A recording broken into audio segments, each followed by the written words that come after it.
Um projeto em discussão no Congresso Nacional pode permitir a terceirização do trabalho em empresas. Isso significa que trabalhadores podem ser contratados por CNPJ sem vínculo para determinadas funções. Para saber o que diz a proposta e que efeitos ela pode gerar, nós conversamos agora com o Procurador do Trabalho, Paulo Juarez Vieira, e o representante da Central Única dos Trabalhadores, Fernando Maia da Costa. Boa noite, sejam bem-vindos. Vamos começar esse debate. Por favor, vamos começar para o pessoal que está em casa, que não está muito atento, né? Que está em outro planeta, digamos assim, nos últimos dias. O que esse projeto prevê? Bom, o projeto, basicamente, ele estende a possibilidade de terceirização, que hoje é limitada às atividades meio, ou seja, aquelas atividades que não configuram a essência da empresa, atividades acessórias. O projeto amplia para toda e qualquer atividade da empresa. Isso significa, basicamente, que você pode ter, por exemplo, uma escola sem professores, um hospital sem médicos, um banco sem bancários, ou seja, uma empresa que não tenha empregados que desenvolvam a sua atividade. Toda ela sendo desenvolvida por empregados de terceiros, de outras empresas que ele contrate e que podem ser dispensados a qualquer momento por essa mesma razão. Bom, a explicação a gente já tem. Agora vamos desdobrar o que pode acontecer. Vou começar com o Fernando, mas depois peço também a opinião do procurador. Fernando, esse projeto precariza as relações de trabalho, pode fazer com que os trabalhadores percam direitos, na tua opinião? No nosso entendimento, sim. Eu acho que a principal discussão que nós travamos em cima desse projeto é esse fato. Porque o que acontece? Esse projeto, na realidade, o que ele faz é tirar um trabalhador próprio de uma área de trabalho, colocando uma outra pessoa, né, e, com certeza, com um salário reduzido, um salário precário. Também a gente enfrenta bastante na indústria, né, diferenças em relação a equipamentos de proteção individual. A qualidade dos equipamentos de proteção individual são diferenciadas, porque o custo do equipamento de proteção individual ele varia, então as empresas prestadoras de serviços reduzem o custo nisso, né? Então aquela empresa tomadora de serviços, ela vai procurar sempre o menor valor. Portanto, impacta o quê? No salário da pessoa e na matéria-prima que ela usa, né? No caso, equipamentos de proteções, o material que ela utiliza, ferramentas para utilizar no local de trabalho. Então, isso tudo a gente entende que são direitos que os trabalhadores têm, né? E que o processo de terceirização, com certeza, vai sofrer um impacto e, portanto, a gente briga contra isso. Na questão, procurador, fico pensando se isso não pode acarretar em mais processos trabalhistas, se a lei vai ser muito bem interpretada e as questões de contratos também. Se isso vai estar, por exemplo, num desvio de função. Te contratei para isso, mas o trabalhador ou o terceirizado, na verdade, vai alegar que fez outras funções. Até mesmo de fiscalização, né, do trabalho. Não, certamente, todas essas questões podem surgir. Eu só gostaria, antes de complementar uma questão nessa parte do prejuízo aos trabalhadores. Porque muitas vezes é colocada essa questão como se fosse uma discussão meramente ideológica ou jurídica. Olha, alguns são contra, outros são a favor. E, na verdade, todas as estatísticas que são feitas, os estudos, mostram que os trabalhadores terceirizados recebem salários menores do que os trabalhadores diretos, em percentuais bastante significativos. O número de acidentes de trabalho dos terceirizados é muito maior do que dos empregados diretos. O tempo de permanência na empresa é muito menor para os terceirizados do que para os empregados diretos. A rotatividade, portanto, que é outro espelho disso, é muito maior nas empresas terceirizadas do que nos contratos diretos. E várias outras estatísticas, desde nível de escolaridade, enfim, vários aspectos são mostrados em estudos e estatísticas que o trabalhador terceirizado ele tem uma condição muito pior do que o trabalhador direto. Então, o prejuízo ele existe sim, embora, claro, as pessoas que defendam o projeto procurem fazer de conta e dizer que não, mas ele existe e é real. E qual argumento essas pessoas que defendem o projeto utilizam, por exemplo? São vários argumentos de ordem administrativa, de que daria dinâmica empresarial e de que, especialmente, o argumento central que é usado é de que a terceirização viria justificada pela especialização das atividades. Ou seja, a empresa terceirizada seria especialista em determinada atividade e a empresa tomadora contrataria para aquilo. Mas esse é um argumento que, no mais das vezes, ele não é verdadeiro. Porque as empresas contratam esses trabalhadores terceirizados para atividades que não demandam especialização. E veja, quem é especialista em atividade bancária? É um banco. Em atividade de saúde, é o hospital, é a clínica, não é um terceiro que vai fazê-lo. Ou seja, é um argumento que, na verdade, ele não se sustenta, embora seja o argumento teórico que mais se utiliza. Na verdade, a grande discussão, o grande objetivo disso, não dito claramente, é a questão de custo. Redução de encargos, por exemplo. Redução de custo e transferência do risco da atividade econômica. Porque veja, só para comentar, porque veja, a atividade econômica ela é da empresa. Agora, no momento em que você terceiriza e quando você tem um decréscimo na tua atividade, você pode simplesmente mandar embora a terceirizada, você está transferindo para o trabalhador todo o risco da sua atividade, ou grande parte dele. Hoje a gente já tem a terceirização de trabalhadores no serviço de limpeza, por exemplo, de segurança. Isso é legal? É legal, a lei permite, né? O serviço de vigilância também é um serviço que está todos os dias na vida que a gente enxerga aí, né? Tem duas coisinhas que eu gostaria de ressaltar também que são importantes com relação à responsabilidade das empresas prestadoras e das tomadoras de serviços, né? E as cooperativas também se encaixam aí, né, Fernando? As cooperativas não se encaixam muito bem nessa ordem. O principal são as empresas, né? Por quê? Porque aquele contratante, e a gente enfrenta isso muito na indústria, quando uma empresa contrata outra, acontece às vezes da contratada quebrar. E a responsabilidade dos encargos sociais daqueles trabalhadores de quem é, né? Hoje o que acontece acaba indo para a justiça e existe a responsabilização, tanto da empresa contratante como da contratada. Então, isso é uma das coisas que a gente enxerga nesse processo, nesse projeto, é que fica quebrada essa relação.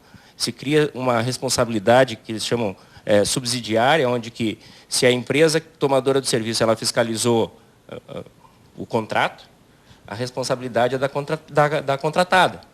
E hoje, a interpretação da justiça muitas vezes acaba levando a responsabilização daquela que contratou, né? Então, os trabalhadores ficam um pouco mais garantidos, que é uma coisa que se perde com esse processo de regulamentação que está sendo proposto.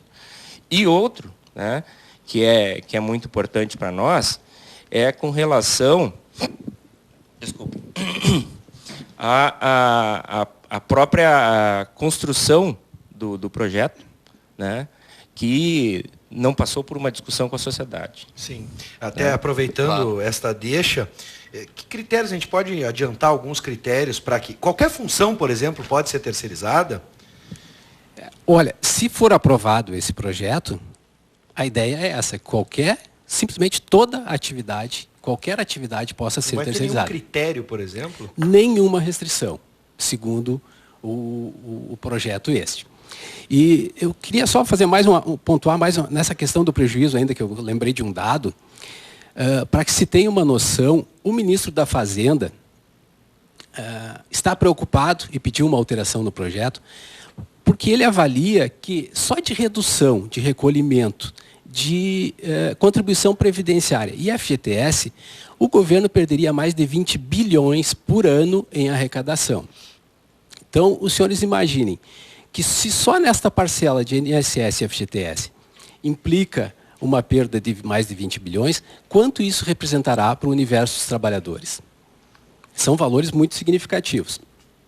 E um outro aspecto que eu queria pontuar também é assim, estamos num momento em que a sociedade toda se volta contra a corrupção do serviço público, com razão, com casos realmente ruins. E todo mundo sabe também que a corrupção surge essencialmente nos processos de terceirização, de contratação de terceiros de serviços. Esse projeto prevê também a terceirização no serviço público, empresas públicas e economia mista. Ou seja, ao mesmo tempo em que se está numa luta contra a corrupção, esse projeto, de certa forma, joga um adubo nas possibilidades de de novos casos de corrupção, porque ele abre um campo vasto, propício para esse tipo de situação. Uma das dúvidas também, se no caso de uma nova renovação, de uma renegociação, uma renovação de contrato, se o contratante pode pedir a redução dos custos desse serviço, por Pode usar exemplo. como também. barganha, por exemplo. Olha, eu contrato o seu serviço de Vou limpeza, renovar, mas que vou hoje é de reduzir. R$100, digamos assim, R$100 por pessoa, se for para 80, e aí a terceirizada vai ter que diminuir o que paga por funcionário, isso? A redução de salários, propriamente dita, não é permitida pela legislação. Agora, é claro que sempre que há esse tipo de negociação, o tomador ele quer pagar o mínimo possível. E na concorrência, a empresa essa terceirizada, para vencer os demais, ela vai reduzindo. Geralmente, todo o custo dela é salário e encargos sociais. Ela só tem para reduzir ali. Muitas vezes ela reduz o preço ao tomador, deixa de pagar, de recolher e cai nessa situação que o Fernando estava falando. Ao final do contrato, se tem um passivo trabalhista. São empresas que muitas vezes não têm capital algum, zero, embora no contrato social apareça um capital X, ele na realidade a empresa não tem patrimônio, e aí ficam os trabalhadores nessa batalha judicial pela responsabilidade do tomador e tal. Mas mesmo que se alcance isso, uma coisa também que tem que se deixar claro é o seguinte: imagine que um grupo de trabalhadores tenha sonegado parte dos seus direitos durante um contrato. Durante o contrato ninguém entra na Justiça do Trabalho, porque corre o risco de perder o emprego, não vai. Ele vai entrar depois. Quando eles ingressam, uma parte apenas ingressa, porque a grande maioria acaba ficando no mesmo posto de trabalho empregado pela próxima terceirizada. E aí ele também não entra. Daquela parcela que entra, chega lá o tomador na audiência, oferece um acordo por 20%, suponha, do que ele tinha direito.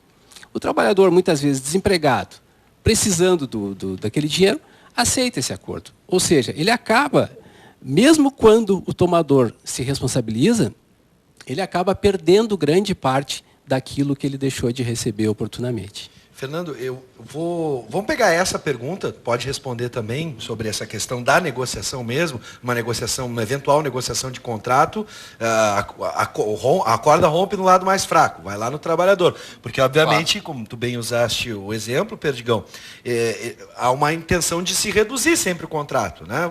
Vamos renovar o contrato? Óbvio que a empresa terceirizada vai querer, só que vamos renegociar o valor e ali o trabalhador pode ser prejudicado. Além disso, né, a empresa também não ficaria comprometida na medida em que não há um compromisso direto com o trabalhador, não há um vínculo, e isso poderia prejudicar também no trabalho, no exercício do trabalho? Com certeza. Ou vocês, como são funcionários da TV Ubra, têm um compromisso com a empresa. Nós temos os nossos compromissos. Os empregados terão um compromisso com a sua empresa e não com aquela que contrata. Então, a responsabilidade com relação ao trabalho prestado, todos os trabalhadores são responsáveis, mas o compromisso deste trabalhador é com a empresa que contrata ele. Sim. E não com a principal contratante, vamos dizer assim. E a fiscalização do trabalho, porque daqui a pouco o contratante pode dizer que aqueles funcionários não estão cumprindo, por exemplo, uma jornada de trabalho, né, que seria combinado, ou não estão desenvolvendo o trabalho corretamente. Pode prejudicar também o funcionário nesses casos. Com certeza. Hoje a gente já vê em vários contratos de prestadoras de serviço aí extrapolando jornadas estabelecidas no Ministério do Trabalho, certo? Ou na CLT, né? Sim. Então a gente vê empresas extrapolando isso. Então isso com certeza pode acontecer, mas tem um outro ponto que é muito importante, que é com relação, e aí eu me lembrei agora, com relação à geração de emprego, né? Que foi muito relatado, vai aumentar a geração de emprego. Isso é mentira. Porque se aumentar a geração de emprego é porque tem muito menos gente ganhando salários melhores. Sim. A geração de emprego se faz com desenvolvimento, né? Com crescimento econômico. Não é rebaixando o salário que tu vai construir mais empregos. Sim, tu tem que valorizar os trabalhadores e aí fazendo o crescimento econômico, aí tu gerar mais postos de trabalho para que mais gente tenha emprego. Quer complementar, por favor, procurador? Nesse aspecto? Eu concordo com essa afirmação. Até realmente é bem lembrado pelo Fernando, é uma afirmação falaciosa de que pode criar emprego. Porque assim, as empresas contratam o número de trabalhadores que elas precisam. Uhum. Elas não vão criar mais vagas. Não, se tornou mais barato, então eu vou contratar mais 50. Não, é custo. A empresa lida com a lógica do custo, do lucro e do custo financeiro. Ela contrata o número de empregados que precisa. Se ela puder contratar mais barato, terceirizado, ela vai fazê-lo. Agora, ela não vai contratar um número maior. Isso é ilógico. Bom, eu vou fechar, eu quero a opinião de vocês para esse raciocínio, para esse discurso, para a gente poder entender o processo. Se por um lado as empresas reclamam dos encargos trabalhistas, que o funcionário custa muito caro, é a principal reclamação. E por outro lado, se a gente for analisar isso a curto prazo, de repente a empresa vai se interessar pela terceirização por isso. Mas a longo prazo, questão de envolvimento com o funcionário, o rendimento dele, a qualidade do trabalho e todo o processo que envolve estar numa empresa, estar contratado, a segurança do trabalhador e tudo mais, a longo prazo seria um prejuízo para a própria empresa. Se a gente pudesse observar assim, olhando a curto prazo, reduz um pouco a folha. A longo prazo, pode perder em qualidade no trabalho. Vocês enxergam assim dessa maneira, como eu estou enxergando agora, pelas opiniões de vocês? Eu sou até mais catastrófico do que... Mais catastrófico ainda? Bom, seja, por favor. Porque, como eu sou da indústria, eu trabalho na indústria, a gente enxerga muito isso. Né? A gente vive isso no dia a dia, enxerga o como... quando a gente, em algumas empresas que passam do trabalho próprio para o terceirizado, a gente enxerga a diferença que tem do serviço prestado. Como tu falou assim, do comprometimento no trabalho, existe também uma responsabilidade um pouco maior. Eu sei que se o equipamento é meu, eu quero que ele estrague menos para que eu tenha que trabalhar menos nele. Né? Então, existe, é bem claro, é bem nítido isso na indústria, a gente enxerga essas coisas bem claramente, e alegar que a especialização se faz por uma empresa específica, isso nem sempre é verdade. Para algumas situações, sim. Né? Se eu vou comprar um equipamento específico de uma empresa e para instalar esse equipamento para mim, eles vão instalar. Agora, para operá-lo, né, para fazer com que ele me dê rendimento, sou eu que tenho que administrar aquilo ali para que ele realmente me dê o retorno.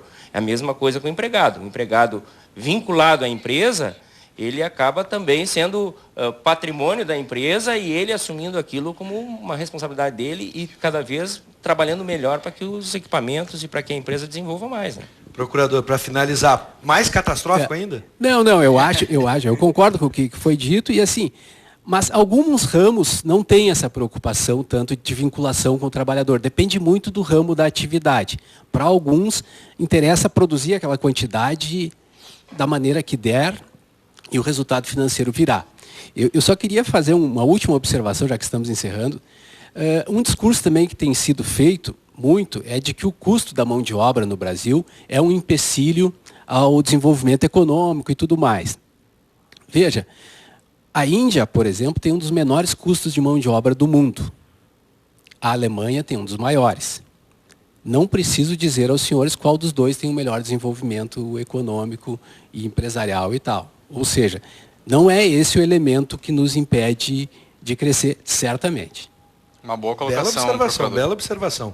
Bom, eu quero agradecer a presença dos dois. Paulo Juarez Vieira, procurador do Trabalho, seja sempre bem-vindo. E também o Fernando Maia da Costa, que representa hoje a Central Única dos Trabalhadores, mas também do Sindipetro. Né? Perfeito. Sejam bem-vindos sempre e obrigado pela discussão, pelo debate e pelas belas observações. Sejam sempre bem-vindos, viu? No próximo